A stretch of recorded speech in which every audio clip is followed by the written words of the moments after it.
మీ గొంతులు నొక్కేస్తున్నారంటే నొక్కిన వాడి పీక నొక్కి మరీ మాట్లాడండి. Absolutely correct. ఈరోజు ఆడపిల్లలు ఎన్నో విషయాలు సాధించుకొని వస్తున్నారు. ఎన్నో విషయాల మీద పోరాటం చేస్తున్నారు. అవును. ఎన్నో విషయాలు ముందున్న దానికి ఇప్పటికి చూస్తే అసలు అసలు వేల సంఖ్యలో మారిపోయింది. అవును. అవును. అలాంటిది ఇలాంటి విషయాలు వాళ్ళు మాట్లాడలేరా అండి? True true absolutely. కానీ మోస్ట్ ఆఫ్ ద టైమ్స్ నేను అమ్మాయిలతో మాట్లాడేటప్పుడు యూనివర్సిటీస్ కానీ ఎక్కడికి వెళ్ళేటప్పుడు వాళ్ళు చెప్తుంటారు, మేడం అప్పుడున్న మెచ్యూరిటీ అప్పుడున్న ఉంటే ఖచ్చితంగా ఈ డెసిషన్ తీసుకుని ఉండేదాన్నే కాదండి అని. అసలు వాళ్ళ ఒక పెద్ద టర్నింగ్ పాయింట్ అమ్మాయి జీవితంలో ప్రేమ, పెళ్ళి, పిల్లలు అనేది చాలా పెద్ద turning point. Once if anything goes wrong అల్టిమేట్గా అమ్మాయి జీవితం చాలా రూయిన్ అయిపోతుంది.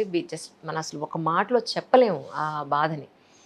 ఇలాంటి సిచ్యువేషన్స్ అప్పుడు మీకు ఎప్పుడన్నా అసలు ఇప్పటి మెచ్యూరిటీ కనుక అప్పుడు ఉంటేనా నా లైఫ్ ఇంకెంత బాగుండేదో అది అది అనిపించని వ్యక్తి అంటూ ఈ ప్రపంచంలో ఎవరు ఉండరు కదండి. ఏదో ఒక విషయంలో మనకు ఖచ్చితంగా అనిపిస్తుంది, అరే ఇది గనక అప్పుడే మనం ఆలోచించుంటే, లేదా కాస్త మనం మెచ్యూర్డ్గా మన వైపు థింక్ చేసి ఉంటే అనేది ప్రతి ఒక్కరి లైఫ్లో జరుగుతుంది. కరెక్ట్. అది జరగని ఇదేం కాదండి. కానీ అలా పాస్ట్ గురించి ఆలోచిస్తూ ఇప్పుడున్న ప్రజెంట్ మనం వదిలేయకూడదు. సరే ఇప్పుడు నీకు మెచ్యూరిటీ ఉంది కదా, ఎంతో కొంత అనుభవం ఉంది కదా, మరి ఇప్పుడు చక్కదిద్దుకో. Nothing is too late correct correct then ever. So ఇప్పుడు చక్కదిద్దుకో, ఇప్పుడు కొంచెం చూసుకో అంతే.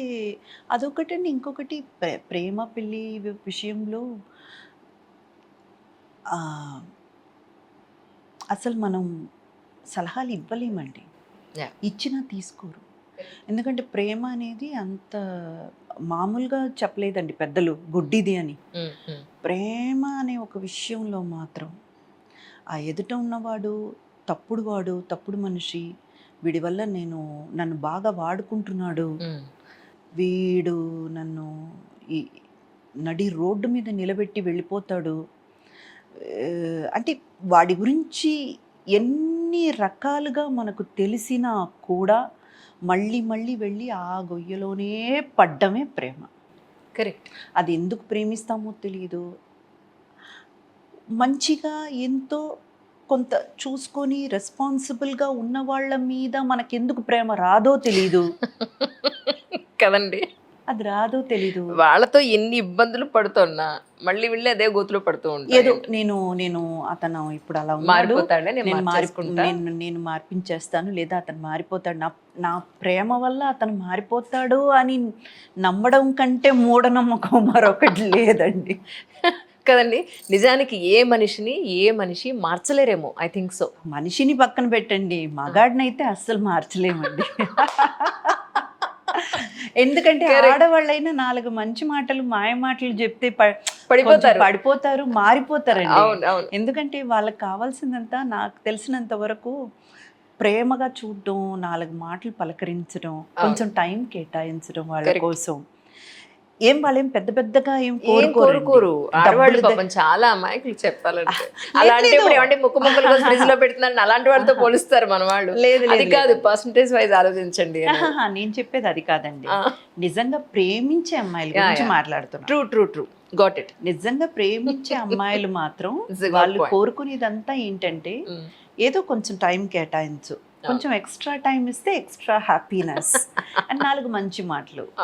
అండ్ సపోజ్ ఆయన ఏదైనా చేయబోతున్నారు అనుకోండి, దాన్ని ముందుగా ఈ అమ్మాయితో డిస్కస్ చేయడం, నేను ఇలా అనుకుంటున్నాను, చేద్దాం అనుకుంటున్నాను, అదే నీకు ఒక మాట చెప్దాం అనుకున్నాను అన్నాడు అనుకోండి, ఇంకంతే సరెండర్, అంతే టోటల్ సరెండర్ అన్నమాట.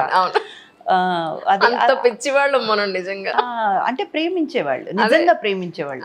అందులో మోసం చేసేవాళ్ళు చాలా మంది ఇప్పుడు తయారయ్యారండి. ఆడవాళ్లలో కూడా మామూలుగా లేరు. ఇప్పుడు మనం ఎవరిని సపోర్ట్ చేసి మాట్లాడడానికే లేదు, మామూలుగా లేరు ఇప్పుడు.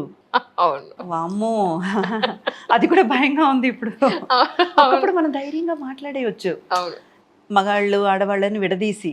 కానీ ఇప్పుడు రెండు వైపులా ఇద్దరు ఉన్నారు. అవును అవును, కరెక్ట్ కరెక్ట్, అది అబ్సల్యూట్. కానీ ఇంత బాగా ప్రేమించే అమ్మాయికి అలా ప్రేమించేవాడు దొరకడు. అదే కదా, ప్రాణం కన్నా మిన్నగా ప్రేమించే అబ్బాయికి ఏమో ఇలాంటి ఆడవాళ్ళు తగులుతారు. ఎప్పుడు ఇద్దరిని చక్కగా కలపడాయన ఏంటో, ఒకళ్ళు ఎడ్డువంటే ఇంకొకళ్ళు తెడ్డు వాళ్ళే కలుపుతాడేంటో, ఏం అర్థం కాదండి నిజంగా. ఎక్కడ రాసి పెట్టుంటుందో పెళ్ళి అనేది. కానీ చెప్పారు కదండి, men are from Mars, women are from Venus అంతే. మీ ఫిట్నెస్ కోసం మీరు ఏం చేస్తూ ఉంటారంటే? నిజంగా చెప్పాలంటే రోజు లేచి నన్ను నేను ఒక్క అరగంట సేపు అద్దం ముందు నిలబడి తిట్టుకుంటా. అయ్యో నారాయణ, ఎందుకు? నాకు నిజంగా బద్ధకం ఎక్కువ. ఎక్సర్సైజ్ చేయడానికి అంటున్నారు. అసలు ఎక్కడైనా ఉన్నారు అలాగా? More fit now actually. అది బాబా ఆశీర్వాదం అండి. ఇంకా నా చేత చేయాల్సిన చిన్న పనులు ఎంతో ఉన్నాయి, అందుకని ఆయన ఇలా ఉంచారు నన్ను. అంతేనంటారా?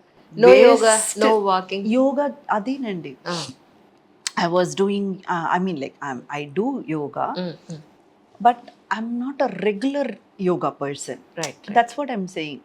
I does yoga, treadmill walk కానివ్వండి, లేకపోతే బయట పార్క్లో వాకింగ్ కానివ్వండి, స్ట్రెచెస్ అన్నీ చేస్తా, కానీ రెగ్యులర్గా కాదు. ఇప్పుడు మీకు 3 ఉంటే అప్పుడు అదొకటి. ఇప్పుడు ఆల్మోస్ట్ ఇక్కడ పెరిమెనోపాజ్ ఆ ఏజ్లో ఉన్నామా ఇప్పుడు మనం. మూడ్ స్వింగ్స్, హాట్ ఫ్లషెస్, మళ్ళీ మనకు వచ్చేటువంటి లోజ్. నిన్ననే ఝాన్సీ గారు పోస్ట్ చేశారు, నేను ఇప్పుడు ఎయిర్పోర్ట్లో ఉన్నాను, ఇంత ఏసీ ఉంది, అయినా కూడా హాట్ చిల్స్ మామూలుగా రావట్లేదు నాకు, దీని గురించి we need to talk more అని చెప్పని. హాట్ ఫ్లషెస్ అయితే నాకు విపరీతంగా వస్తున్నాయండి. అలాగే మూడ్ స్వింగ్స్, అలాగే నిద్ర అంటే నిద్ర విపరీతంగా నిద్ర వస్తుందండి. మాట్లాడుతూ ఎవరైనా కూర్చొని కథ నరేట్ చేస్తుంటే నిద్ర వస్తుంది. అది కథ వల్ల కాదండి, అదే మనకి. మళ్ళీ నాకేం భయం అంటే ఇదేంటి, ఇది నేను ఇంత సిన్సియర్గా అదే కథ చెప్తుంటే నిద్రపోతారు, కథ బాగాలేదా ఏంటి, నచ్చలేదా ఏంటి అనుకునే అది కాదు, కూర్చుని స్టేబుల్గా అలా అసలు కోఆపరేట్ చేయట్లేదండి. అది ఎంతమందికి అర్థమవుతుందో లేదో, మనం ఏదో ఏమంటారు, ఒక ప్యాషన్, ఈ కెరియర్ని మనం వదిలేయకూడదు, మనం ఏదో ఒకటి చెయ్యాలి, సాధించాలన్న ఒక తపనతో ముందుకొచ్చేస్తున్నాం తప్ప ఆ ఏజ్ పెరిగే కొద్దీ బాడీ అస్సలు సహకరించట్లేదండి. అప్పుడప్పుడు హెడ్ఏక్ వస్తుంది. నిద్ర అండి మెయిన్గా, నాకెందుకో తెలీదు మార్నింగ్స్లో అసలు లేవలేకపోతున్నాను. మేబీ ఐ థింక్ అంటే బాడీ బాగా ఏళ్ల తరబడి అలసిపోయి mentally physically it needs more rest అని అనిపిస్తుందేమో అని అనుకుంటున్నాను నేనైతే. లేదండి, అలా కూడా కాదండి. ఏళ్ల తరబడి అలసిపోవడం ఏంటండి, మన జీవితం మనమే కదండి లీడ్ చేయాలి.